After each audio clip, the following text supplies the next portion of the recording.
Hey everybody, and welcome back to my channel for this Wednesday morning, afternoon or evening across the world where you may be at.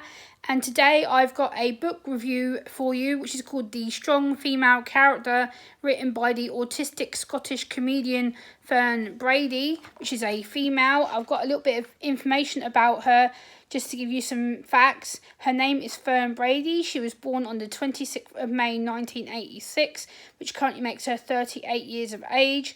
She was born in Bathgate. She attended the University of Edinburgh. She is a podcaster, writer and stand-up comedian. She's performed at festivals such as the Edinburgh Fringe Festival. She's also attended TV programmes such as 8 out of 10 Cats. In 2020, she co-created the podcast Wheel of Misfortune.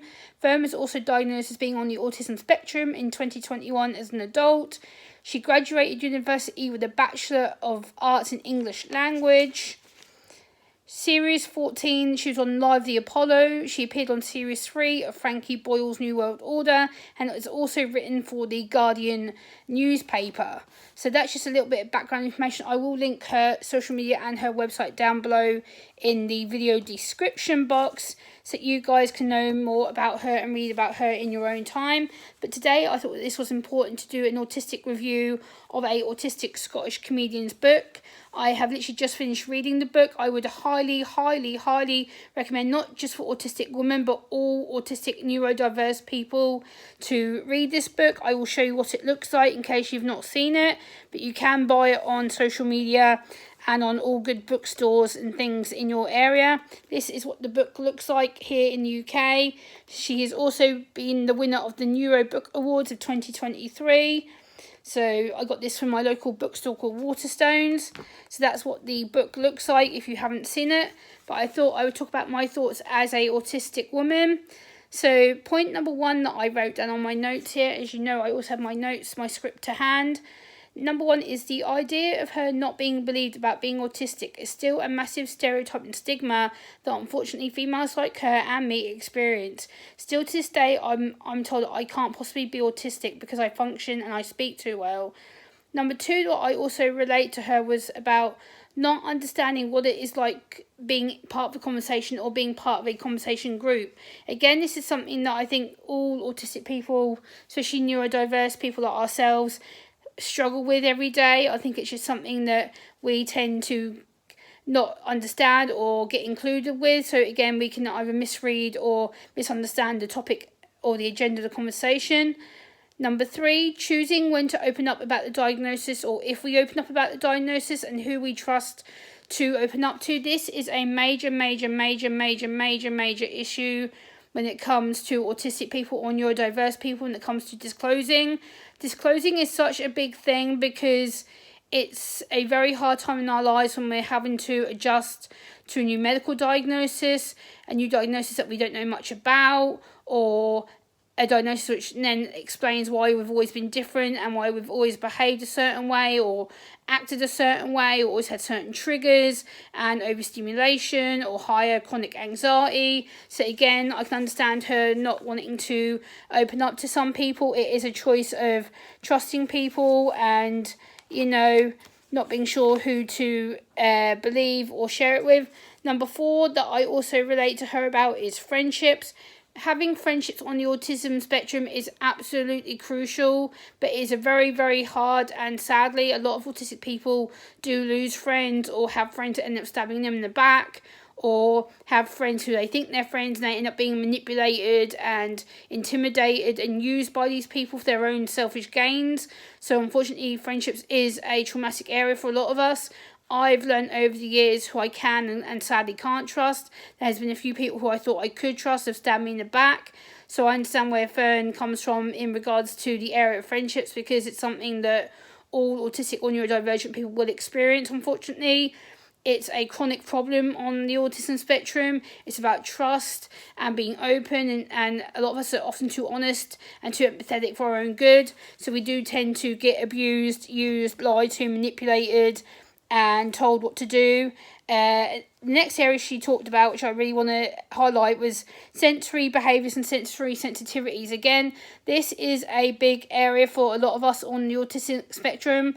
A lot of us who are on the autism spectrum do have sensory issues, and it's something, again, that isn't often believed. Like she mentions in her book that not a lot of people believed her about loud noises and crowds and chronic anxiety and always being overwhelmed in a group situation, because again, it's about reading the people, it's about listening to people, it's about the heightened noise, their voices, their tone, their pitch, their sound, the way that they speak. It can really overstimulate the autistic person's brain because it's just too much sensory stimuli to be processing all the time. So again, I can understand why she does struggle with that, because it's a common trigger and common overstimulatory factor for many of us on the autistic spectrum. Number 6, she mentions about struggling to fit in with the school and mainstream environment. Again, this is something that unfortunately all neurodiverse or all autistic people will experience. The mainstream system is not fit for us. It never has been fit for us. Unfortunately, the mainstream system does not acknowledge neurodiversity or autism or disability at all. It is built for a non-diverse, non-disabled group of people, and unfortunately that hasn't got any better. Sadly, in 2024 we are still behind with regards to that, so I can understand why she mentions about having to catch up all the time and being behind on coursework and work and struggling to understand fellow students and being manipulated by people. Again, that is a chronic thing within the education system. We think we make friends with someone, and then it turns out that person is wanting to abuse us or manipulate us or control us or make us do their bidding and stuff. So again, it is knowing who to trust and when to trust. Also, she mentions about eating her lunch out of view of other students and eating it either in the bathroom or with other people. Again, this is something that I experienced very briefly, not as bad as Fern, but it is something that I experienced when I got bullied. I would often go into my favourite English teacher's room, or I would go into the drama hall, or I'd go into the social student support room where the local counsellor or local employment careers officer was, because she knew me very well and she knew how to talk to me, she knew how to communicate with me, and she was the actual one at school who did suggest to me one lunchtime that I was actually autistic, but yet when I tried to push it, it was ignored. And when my when I told my teacher, or my parents told my teacher, they're like, oh, no, Gemma's just a bit down, she's had a bit of a struggle, she'll be fine, she'll get over it.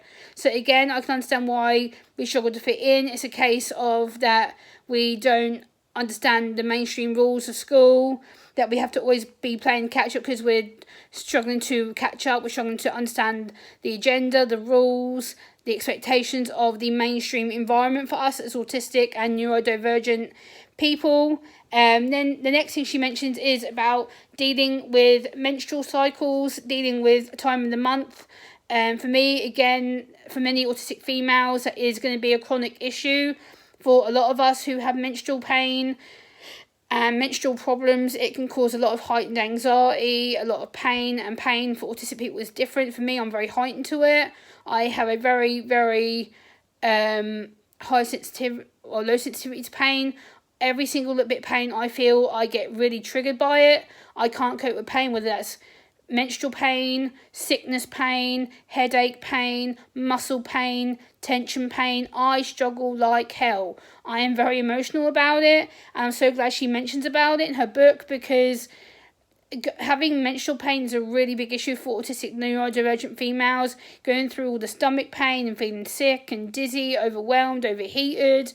It can cause havoc with the nervous system. So again, being overstimulated and over anxious, I can understand why. Again, she did discuss that topic, the same as us. And then next, Fern talks about not being able to be around other people, about feeling safe, and again, controlling emotions. Again, this is something that autistic females, neurodivergent females will experience, because emotions and being around people can be very overstimulating, sensory stimulating, and also it can be mentally overwhelming because you're having to process what other people are thinking and saying, and you're having to listen and try to lip read, and and again, this is where eye contact comes in. She does mention about being told to do eye contact more to people. This really annoys me because again, it shows ignorance, misunderstanding, and fear. Again, being in that mainstream environment, expected to control our emotions or being expected to understand to other people and relate to other people, we can't. It's just our brains are built a different way. We can't relate to people, and unfortunately that is something we are going to struggle with the rest of our lives.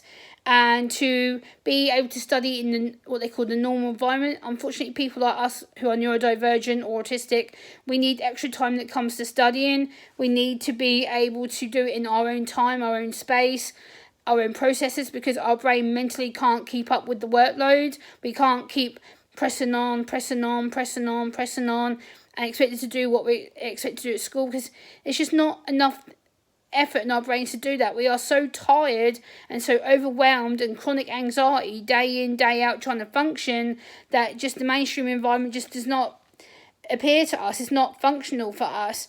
And when she mentions also about camouflaging and mimicking and masking, my God, this is one of the most biggest areas that we know today. Masking and camouflaging, we have to do it because unfortunately the world is a evil place. It is a judgmental, cold, harsh place, and autistic and neurodivergent women like myself, we do get judged for being odd or being aloof or being a bit weird or being a bit naive or a bit behind, and we're not. A lot of us struggle to process things every day. We struggle to appear normal because we have to mask our behaviours, our traits, our overstimulation, our chronic anxiety, our pain. It's just something that we have to experience and go through every day. It's not a choice.